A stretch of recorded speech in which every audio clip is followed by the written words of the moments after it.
சூழ்நிலையில மகனே நீ எதை குறித்து கலங்கி கொண்டு இருக்கிறாயோ, எதை குறித்து நீ வேதனையாக இருக்கிறாயோ, அந்த சூழ்நிலை உன்னை தொடாது.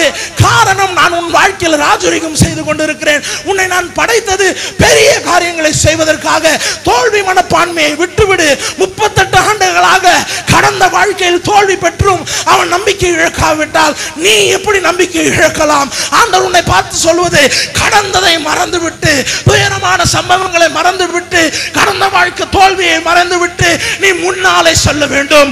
காரணம், நீ காலாட்களோடு ஓடுவதற்காக அவர் உன்னை படைக்கவில்லை, குதிரைகளோடு ஓடுவதற்காக ஆண்டவர் படைத்திருக்கிறார். கரங்களை தட்டி விசுவாசிக்கிறவர்கள் ஆண்டவரை ஸ்தோத்தரிப்பீர்கள்.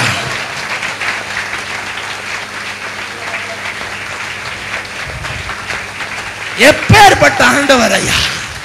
மகனே சோர்ந்து போகாதே, மகனே சோர்ந்து போகாதே, உன்னை நான் உயர்த்த போகிறேன். நீ சோர்வடையாதே, நீ சோர்வடையாதே.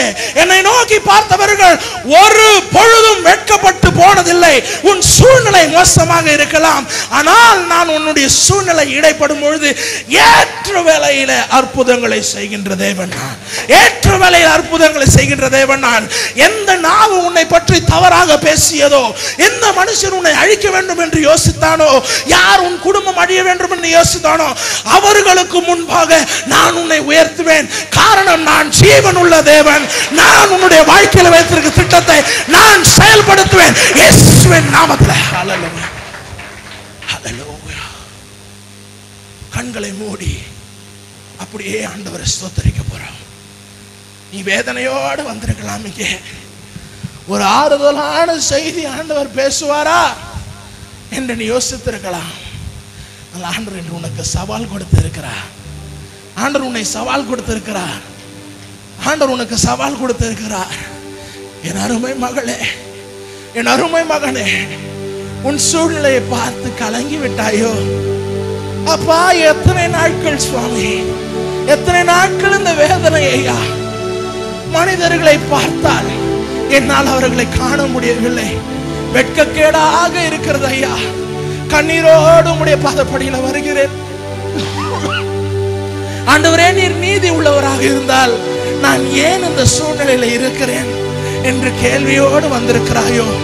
அப்பா, நீர் உண்மையானவராக இருந்தால் என் வாழ்க்கையில ஏன் இந்த பிரச்சனை என்று யோசிக்கிறாயோ?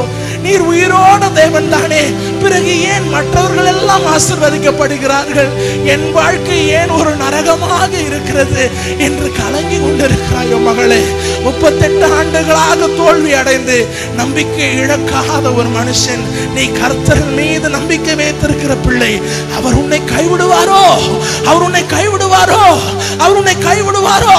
நீ என்னால் மறக்கப்படுவதில்லை என்று சொன்ன தேவன் உன்னை கைவிடுவாரோ?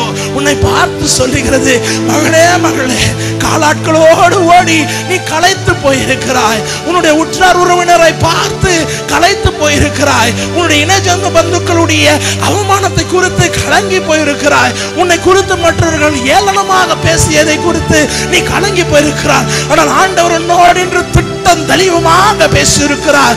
நான் உன்னை அழைத்தது மனுஷனோடு ஓடுவதற்காக அல்ல. நான் உன்னை அழைத்தது மனுஷனோடு சம்பவிப்பதற்காக அல்ல. நான் உன்னை அழைத்தது இயேசுவின் நாமத்தில் குதிரைகளோடு ஓடுவதற்கு. ஹல்லேலூயா. நிரப்பம், நிரப்பம், நிரப்பம், நிரப்பம். பலவீனமான பாத்திரங்களை நிரப்பம். பலவீனமானவர்களை நிரப்பம். உம்முடைய பலனால் நிரப்பம். Fill them with your power. Fill them with your strength, Lord. Fill them with your strength, Lord. Every weak vessel in Jesus' name be strengthened. சோர்வாக இருந்தவர்கள், ஆவியில குனிந்து போனவர்கள், ஆவியில் நொறுங்கண்டு போனவர்களை இயேசுவின் நாமத்தில் பலப்படுத்தும், பலப்படுத்தும், பலப்படுத்தும், பலப்படுத்தும். அக்கினியால் பலப்படுத்தும், பலப்படுத்தும். Let the fire of God fall in this place. Let the Spirit of God fall in this place. Strengthen everybody. Strengthen everybody. In the name of Jesus Christ of Nazareth. நீ இவ்வளவு நாள் பயந்த காரியம் உனக்கு நேரிடாது. நான் உனக்காக யுத்தம் செய்கின்ற தேவன். நான் உனக்காக